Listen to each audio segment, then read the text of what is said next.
Galit na naman mga kababayan yung China. Bakit daw yung Amerika nag-deploy ng mga missiles dito sa ating bansa?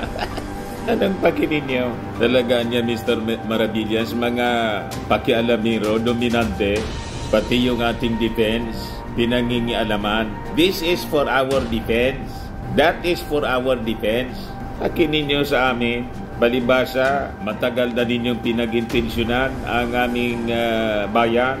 Kaya lagi kayong galit sa mga ginagawa namin to protect our country. So ito ngayon mga kababayan.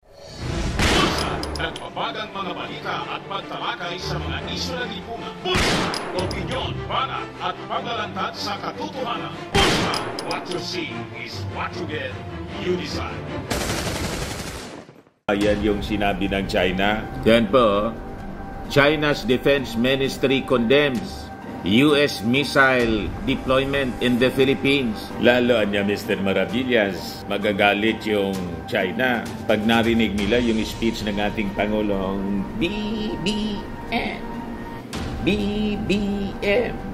Kaya nga po, binabantayan ng lahat yung magiging speech ng ating Pangulong Bongbong Marcos ngayong gabi, mamaya mga 8 sa security summit po doon sa Singapore. Pero niya Mr. Maravillas, di ba nandun din yung China sa kayong Amerika? Siyempre po, makikinig din yung China doon. And in fact, mga kababayan, nagkausap na nga yung Defense Secretary ng Amerika at saka ng China. Nauna pa. Ayan ba? US-China meeting, Marcos speech in spotlight at security summit. Nandun na po yung ating Pangulong Bongbong Marcos at hindi po magpapasindak sa pananakot ng China. Kaya nang sabi dyan, all eyes on PBBM's historic address in Asia's top defense forum. Sabi po ni Martin Romualdez, ang susunod na Pangulo, government will do everything to protect Filipino fisher folk. But before ko mga kababayan bigay sa inyo yung full story ng mga balitang yan, click subscribe muna dito sa ating YouTube channel and hit the notification bell para lagi po kayong updated sa mga kaganapan dito sa ating bansa. Like and share na rin po ninyo ng ating video at huwag na rin po ninyo na skip yung ating mga commercial ads para tuloy-tuloy lang ang pag-unlad ng bagong Pilipinas. Sa mga naganap ng malinis and spacious fitness gym, pumunta na lang po kayo sa aming Colossal Fitness Gym. We also offer Grab car rental with our brand new 2023 model ng Toyota Innova. We also accept booking for those who are planning to travel via PAL, Cebu Pacific, and other airline companies, local and international, and Meralco Bills, Aleco Bills, PLDT, etc. Ang Colossal Fitness Gym is located at 3rd floor Security Bank Building, Lanco Business Park, Legazpi City, Albay. For inquiries, look for Jilon Maravillas. Contact number 0966-802-0949. Lagi na pong matao sa amin. Na-set up na rin yung aming mga bagong gym equipments. May treadmill na rin po kami. Ito naman po yung bago naming product na binibenta online. Eye Glow Serum, whitening po siya. Tingnan ninyo yung epekto sa aking anak na architect before and now. Yung mga inquiries po ninyo, dumiretso na lang kayo sa kanyang Facebook account, Riz Maravillas. Ito naman po, Firmax Firming and Lifting Cream, pinapahid po sa mga pulses and affected area. Mainam po siya sa mga pains, mga paninigas na mga kaso-kasuan. Pinapahid-pahid lang po siya sa mga pulses. Ito naman po, Automax Radiant Serum. Sa mukha naman yung application. Anti-aging po siya. You will look 10 years younger than your age. Sa mga cancer patients naman po, baka lang gusto ninyo itong itry. Ningxia Red Mix Fruit Drink. Hindi man po siya gamot, food supplement siya. Kaya lang, gawa siya mga kababayan sa goji berry. Yung goji berry may anti-cancer properties. Yung mga inquiries po ninyo, dumiretso na lang kayo sa aming messenger sa Facebook para masagot namin agad. Ayos pa? Ayos na ayos niya Mr. Maravillas.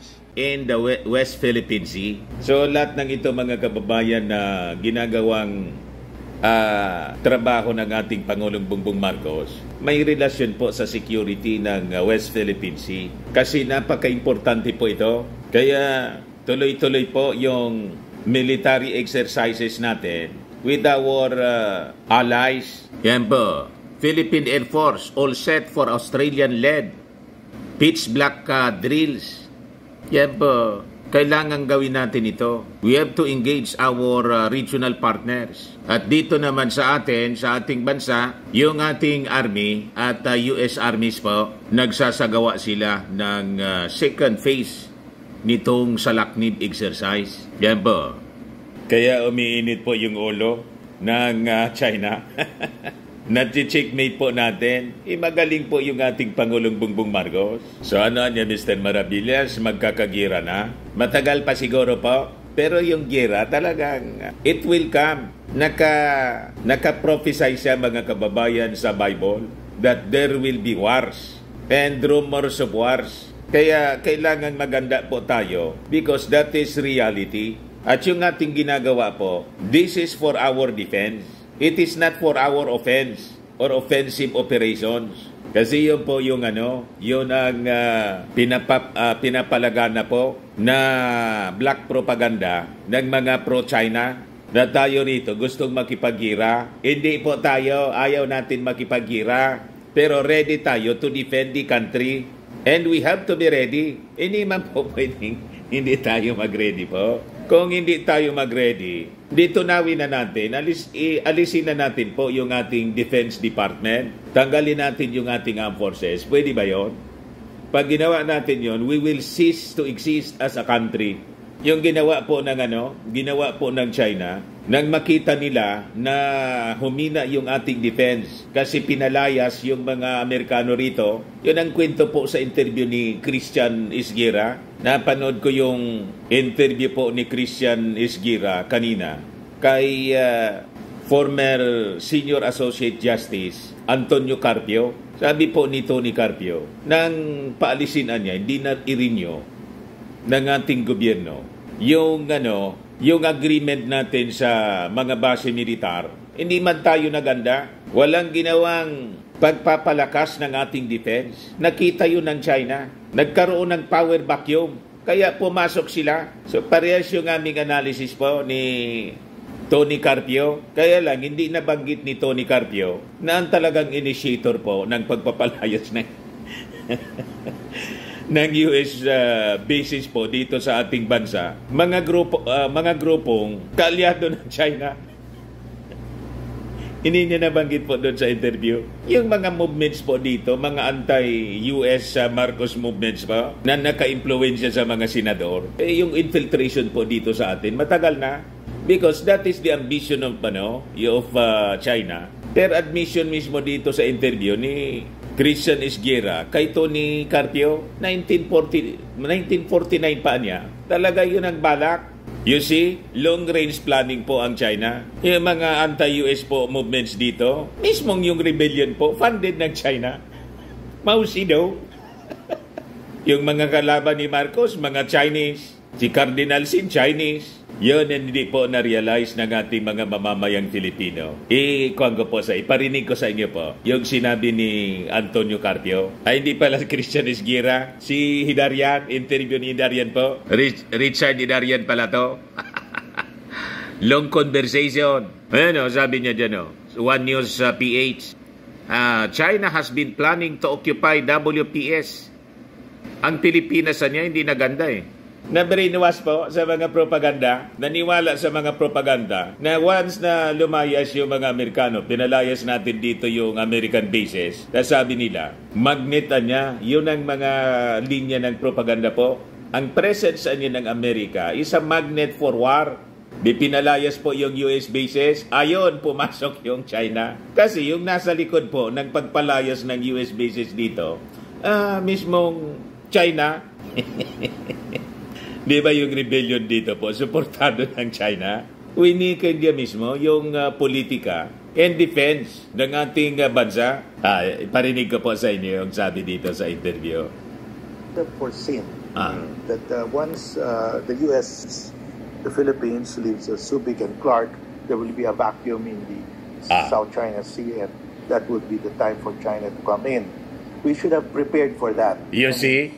Before we kick out our allies from the air bases, the naval bases in the Philippines, we should see what are the repercussions. Of course, naturally, China would come in. We should have prepared. We should have prepared our Navy for that. But you we did see? not. That was the failure on the part of our policymakers. Failure on the part of the Senate at the time. Because they decided to... Ina-influensya po yung Senado? Then they should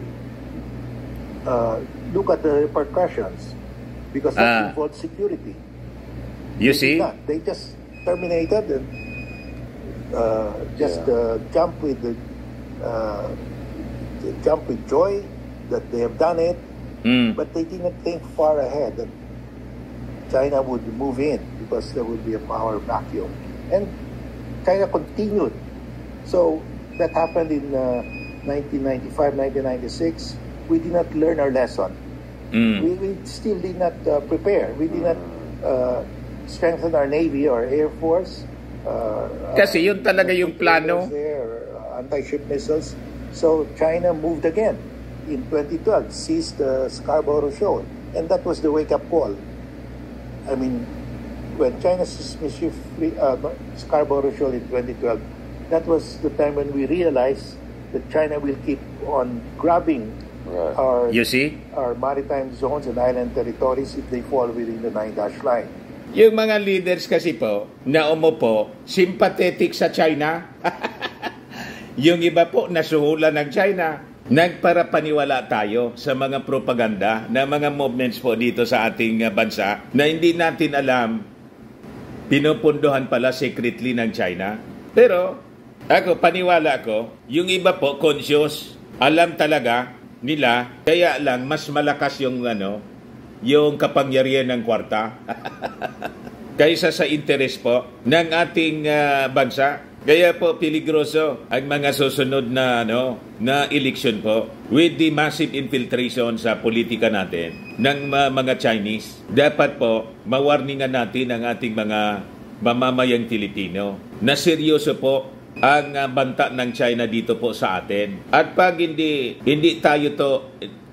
po tayo nakinig, hindi tayo tumino rito, baka mawalan tayo ng bansa. Kaya wag po tayong makikinig dito sa mga propaganda narrative nitong mga pro-China. Ginugulo nila yung mga hakbang na ginagawa ng ating Pangulong Bongbong Marcos na palakasin po yung ating defense. Nagagalit sila po sa ginagawa ng ating Pangulong Bongbong Marcos tulad ng pagkagalit ng China sa ginagawa mga kababayan ng ating gobyerno na i-engage yung ating mga kaalyadong bansa, lalo na po yung Amerika, na katartado po natin. Ito siya po. Kinondena ng China sa Defense Ministry yung US missile deployments dito po sa ating bansa. Yan po. Sabi diyan, China's Defense Ministry strongly condemned the deployment of a U.S. intermediate-range missile system sa Northern Philippines during military drills in April, saying it brought huge risk of war into the region. Magkakagira po, pagpapasok kayo rito. Kung hindi man po kayo papasok, walang gira po, kaya huwag kayong pumasok because we will defend. Tama? Ang gusto ninyong mangyari, matulog lang kami. Habang kayo ay nagre-ready ng pangangamkam, creeping invasion sa aming territory, gusto ninyo, matulog lang kami.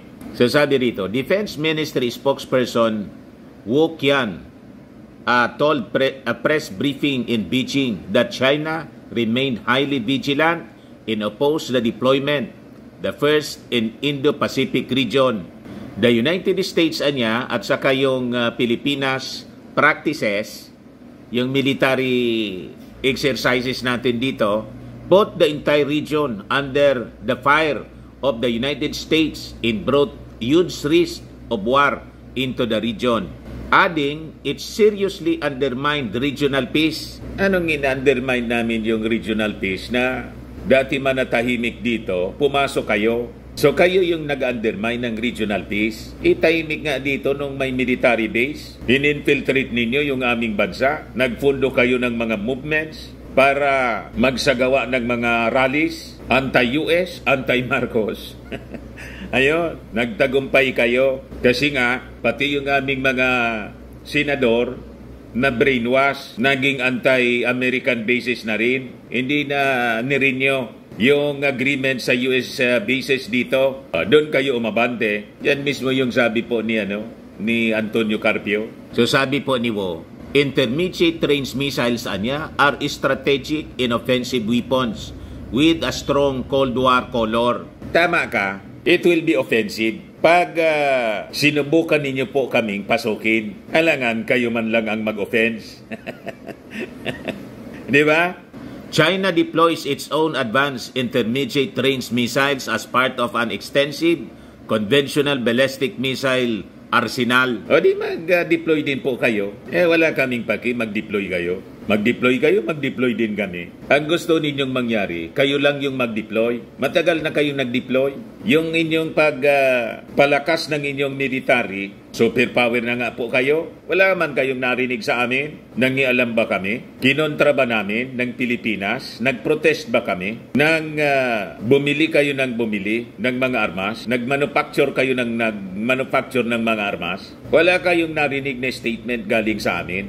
Tama ba? Nag-react lang kami nang umabante kayo sa hindi ninyo territory. Kaya kami ganito, we engage our regional partners. Siyempre, para tapatan ang inyong lakas as a deterrence sa possible invasion ninyo. Ang dami na nga na mga lugar dito sa amin, sa West Philippine Sea, ang kinamkam na po ninyo. So sabi rito, the US said last month it had deployed its Typhoon missile systems to the Philippines as part of their Balikatan or shoulder-to-shoulder military drills. Philippine military official Colonel Michael Lohico said in April that the missile system, which can fire Tomahawk, land attack, and SM-6 missiles, was brought to Lawag City in Ilocos Norte Province in the northern Philippines.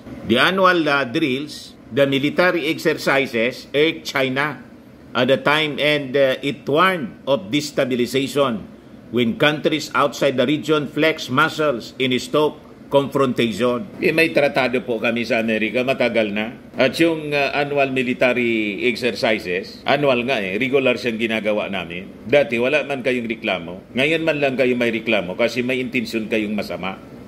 Tama? Huwag kami, mga Chinese, alam na namin ang inyong plano. So ngayon, mga kababayan, yung ating Pangulong Bongbong Marcos, binabantayan ang kanya pong sasabihin dito po sa Defense Forum, top Defense Forum sa Singapore po. All eyes, sabi rito po, of key defense stakeholders around the world would be on President Ferdinand Marcos Jr. mamayang gabi when he delivers a significant message for the 21st edition nitong International Institute for Strategic Studies, IISS Shangri-La Dialogue sa Singapore po. So siya po yung first Philippine President na mag-deliver ng keynote message for Asia's Premier Defense Forum. At inaasahan, mga kababayan, na magsasagawa siya ng historic address at 8 p.m. mamaya po for a global audience. Itong defense dialogue, mga kababayan, is going to be participated by more than 550 delegates from the defense and security establishment of more than 40 nations around the world. So kasama yung Amerika, nandun din po yung China. Nauna na doon si US Defense Secretary Lloyd Austin, saka si China's Defense Minister Dong Jun. So sabi dyan sa balita, founded in 1958, itong IISS is the leading global authority on geopolitics and strategy, producing analysis and exerting influence on matters of war, power, and roles for governments, the private sector, and the expert community worldwide. Ang mga naging previous speakers dito mga kababayan, kasama si Singaporean Prime Minister Lee Hsien Loong, Indian Prime Minister Narendra Modi, Japanese Prime Minister Kishida Fumio, and Australian Prime Minister Anthony Albanese. So yung ating Pangulong Bongbong Marcos vowed to articulate his message, the legal and geopolitical position of the Philippines dito po sa West Philippine Sea, as he cited the importance of the waterway to global trade and economy. So yun ang magiging emphasis ng kanyang mensahe mga kababayan. Pero dati nang kumbinsido po yung mga world leaders na kailangang tumulong sila sa pag-maintain ng regional peace, lalo na dito po sa pagiging agresibo ng China sa West Philippine Sea. Kasi po, ito pong West Philippine Sea, South China Sea po, daanan siya ng kalakal ng buong mundo. So hindi lang siya importante para sa mga regional countries, kundi sa buong mundo, mga bansa sa buong mundo. So ito pong defense gathering is putting together defense ministers, military leaders, and senior defense officials, as well as business leaders and security experts from across Asia Pacific, Europe, North America, and beyond to discuss critical security challenges. So yun po ang napaka-importanting forum na dadaluhan ng ating Pangulong Bongbong Marcos. Magsasalita siya ngayong gabi, 8 o'clock. So abangan po natin. Sabi po ni Martin Romualdez, yung ating Pangulong Bongbong Marcos gagawin ang lahat to protect Filipino fisherfolk dito po sa West Philippine Sea. Hindi po nagpapabaya yung ating Pangulong Bongbong. Hindi siya natutulog sa ilalim ng kulambo. Para niya, Mr. Maravillas, may tinamaan doon. May tinamaan ba? Patulog-tulog lang mga kababayan habang yung China patuloy na umaabante. Inaabuso yung ating mga mangingisda. So sabi po ni Martin Romualdez, na ang tawag ngayon kay Martin, the speaker of the people. Mamaya iparinig ko sa inyo yung balita tungkol kay Martin Romualdez na tinatawag siyang the speaker of the people. Tiwala siya na ang ating gobyerno po will do everything to protect Filipino fishers despite a warning from China that trespassers on seas they allegedly own will be arrested. Sabi po ng Speaker of the People na si Martin Romualdez, yung ating Pangulong Bongbong Marcos na kanyang pinsan will protect fisherfolk from China's bullying after its government approved a new policy authorizing its Coast Guard to detain foreigners deemed illegally crossing its borders for 60 days without trial. Hindi niya yan ayaan ng ating Pangulong Bongbong Marcos, ng ating gobyerno. Kaya nga po, nag-deploy ng karagdagang mga Coast Guard vessels, pati yung Navy po, to support our fishermen. President Marcos will do everything it can to protect our fishermen in pursuing their economic and livelihood activities within our exclusive economic zone, including Bajo de Masinloc near Zambales, at Pangasinan, sabi po ni Martin Romualdez. As the country celebrates the National Fisherfolk Day, we will use all the powers we have to keep them safe. Hindi man na niya pwedeng i-consider na trespassers yung ating mga mangingisda, sabi po ng speaker. Kasi naghanap buhay sila nasa loob ng ating exclusive economic zone. Exclusive sa atin, kaya nga exclusive economic zone. Sila yung hindi pwedeng manghuli ng isda, lalo na ng mga mangingisdang Filipino. So sabi po ni Martin, our countrymen cannot be considered as trespassers. It is the Chinese and other foreigners illegally entering our maritime waters under international law who will be treated as intruders. Una nang sinabi ng ating Pangulong Bongbong Marcos na yung policy niya was completely unacceptable. The position we take is that it is unacceptable and we will take whatever measure to always protect our citizens. Yan po ang totoong maisog po na leader, hindi yung presidente na siya pang nanakot po sa ating mga sundalo. Tinakot pa yung ating mga sundalo, huwag na niya kayo pupunta dyan. Sabi po niya, binawal daw sa Navy. Sabi po ni dating Senior Associate Justice Antonio Carpio, the worst of time niya, yung presidency ni Digong sa ating mga mangingisda dito sa West Philippine Sea. Kasi siya mismo yung nagbawal, wag na niya kayong magpapatrolya dyan. Dito lang niya kayo. Matindi. Ayan po, sabi ni Carpio, the worst of time niya.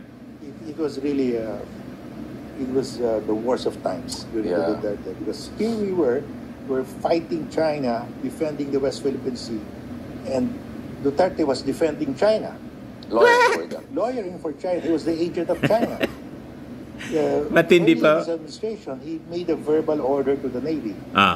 Patrol only the territorial sea. Do not go beyond the territorial sea. That was publicized. And I asked the Navy, are you going to follow? We will ask him to put it in writing. If he doesn't put it in writing, we will continue to patrol. And he never put it in writing, but he at the behest of China, he said, patrol only the territorial sea. That means give the West Philippine Sea our exclusive economic zone to China. But the Constitution says the state shall protect its marine wealth in its exclusive economic zone and reserve the wealth there exclusively for the benefit of Filipinos. Yet he said patrol only the territorial sea. And tapos inalaw pa niya ng dating Pangulong Digong, sinabi niya, pwede niya kayo na sa mga mangingisdang Chinese, pwede niya kayo dyan mangisda. Terrible niya. Yung ginawa ni Maudix, sabi po ni Carpio, ganon mga kababayan. Ayan po si Martin Romualdez, yung sinasabi ko sa inyo, Speaker of the People yung tawag na sa kanya. Talaga niya, Mr. Maravilla, si Speaker of the People, laging Macao. Kasi ikot po si Martin Romualdez para tulungan yung ating Pangulong Bongbong Marcos na mag-distribute ng mga serbisyo po, ayuda sa ating mga mamamayang Filipino. Ayan po ang Speaker of the People, Martin Romualdez. Pakinggan natin mga kababayan itong report ni Attorney Merta Sandoval Serbio kung ano itong sinasabi niyang mga serbisyo ng Speaker of the People. Ito po siya, pakinggan natin. Pinangunahan ni Speaker Ferdinand Martin G. Romualdez ang Bagong Pilipinas Servisyo Fair sa La Trinidad, Benguet. Ang Bagong Pilipinas Servisyo Fair ay umabot sa ng Benguet at naghatid ng kabuuang 412 million sa tulong pinansyal at mga programang panggobyerno sa 80,000 benepisyaryo ng probinsya. Sinabi ng Speaker of the People na ang BPSF ay pagtupad sa pangako ni Pangulong Marcos na ilapit ang gobyerno sa mga Pilipino. Ang BPSF sa Benguet ang kauna-unahang idinao sa Cordillera Autonomous Region at ito ang ika-15 na yugto ng caravan ng serbisyo na naglalayong saklawin ang lahat ng 82 na lalawigan sa buong bansa. Dumalo rito ang 63 miyembro ng Kamara at naitala ang pinakamataas na bilang ng pagdalo ng mga mababatas sa caravan ng serbisyo. Nalampasan nito ang BPSF sa Agusan del Norte na kung saan 62 na sulon ang dumalo. Matindi po si Martin, Nakita ninyo, napaka-transparent ang proseso natin at nakikita natin lahat ng ating resources ng bansa, ng gobyerno, 100%. Downloaded yan. At yan ang servisyo ng lahat ng departments and Mr. Maravillas, yung mga DDS. Nagpapasalamat sa natutuwa talaga ang lahat ng ka-attend dito, lahat ng mga beneficiaries dito. Sa kabuuan, may insecure na naman niya, Mr. Maravilla. 261 million sa tulong pinansyal at 151 million sa in-kind assistance sa Benguet. Matindi po. Kabilang ang 110 million sa mga serbisyong panlipunan, 10 million sa mga pangkalusugan, 50 million sa mga serbisyong pang-agrikultura, 180 million sa mga serbisyong pangkabuhayan, 35 million sa tulong pang-edukasyon, 25 million sa iba pang serbisyong panggobyerno, 1 million sa mga serbisyong regular. Totoo sa kanyang bansag na Mr. Rice, pinangunahan ni Romualdez ang pamamahagi ng kabuuang 160,000 kilos ng bigas sa mga napiling benepisyaryo ng BPSF sa Benguet. Binig niya ang kahalagahan ng pangunahing pagkain ng mga Pilipino sa libo-libong mga Pilipino. Pinagkalooban din ng mga opisyal ng munisipyo ng La Trinidad sa lalawigan ng Benguet si Speaker Ferdinand Martin G. Romualdez ng solusyon na inadopt ng kanilang sangguniang bayan na nagdedeklara sa Limara bilang adopted son ng bayan. Adopted son na po? Sa resolusyon bilang 6/2024 na inadopt na lupon sa kanilang regular na pagpupulong noong Marso 26, 2024, nagbigay sila ng pangalang Batakagan kay Speaker Romualdez na nangangahulugang pinakamaliwanag na bituin. The brightest star. Ito pa, mga kababayan.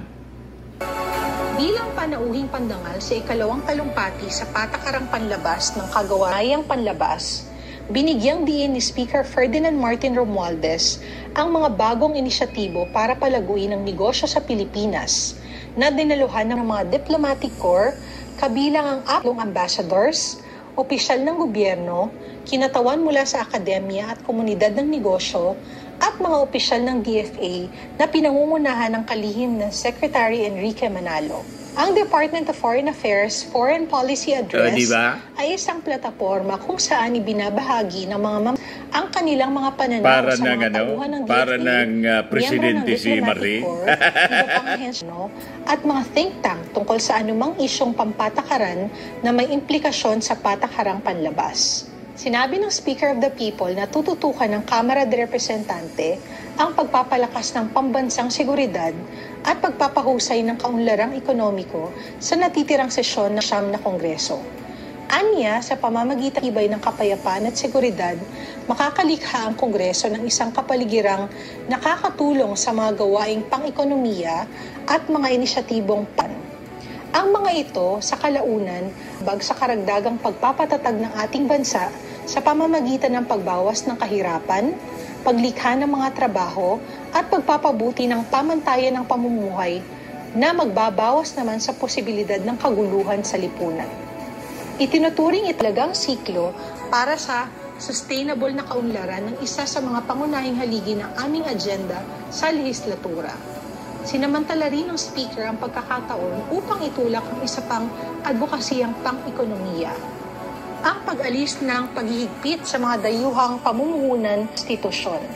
Inilahad niya na ang iminumungkahing mga pagbabago ay naglalayong ipasok ang pariralang maliban kung itakda ng batas upang bigyan ng Kongreso ng kakayahang gumawa ng mga mabilisang pagbabago sa batas sa tiyak na mga sektor ng ekonomiya bilang tugon sa mga pagbandaigdigan at lokal na ekonomiya. Ipinabati din niya sa kanyang mga tagapakinig na ang Kamara de Representante ay nagpapatupad ng makabuluhang mga reforma na nagbago ng anyo ng ekonomiko at panlipunang tanawin ng Pilipinas.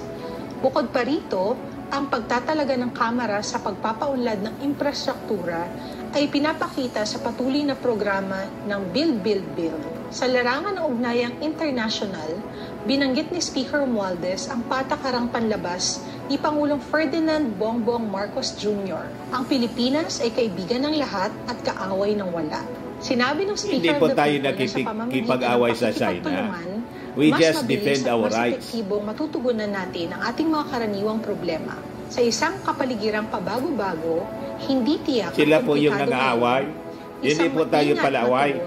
Sa halip na isang padalos-dalos na reaksyon at ang pag-abot ng kamay sa halip na pag-atras ang siyang itinuturing na karunungan. Ito po si Attorney Myrta Sandoval Sebrio mula sa Kamara de Representante, nag-uulat para sa Speaker of the People. Di ba? Speaker of the People po, ang tawag na kay Martin Romualdez. Kasama siya palagi ng ating Pangulong Bongbong Marcos sa kanyang mga pagbiyahe sa ibang bansa para matugunan agad kung kailangan ng mga legislation sa Kongreso, sa mga lakad ng ating Pangulong Bongbong Marcos, sa mga pakikipag-usap niya sa mga leaders, both sa mga political leaders ng iba-ibang bansa, saka sa mga business leaders po. Ganon kaganda ng strategy ng ating Pangulong Bongbong Marcos. Suportado si Martin na palagi ng napakaraming mga congressmen sa kanyang mga pag-ikot. Laging present po yung mga congressmen. Ayos? Yan man lang po mga kababayan. Ako po si Dante Maravillas. Bye-bye. God bless.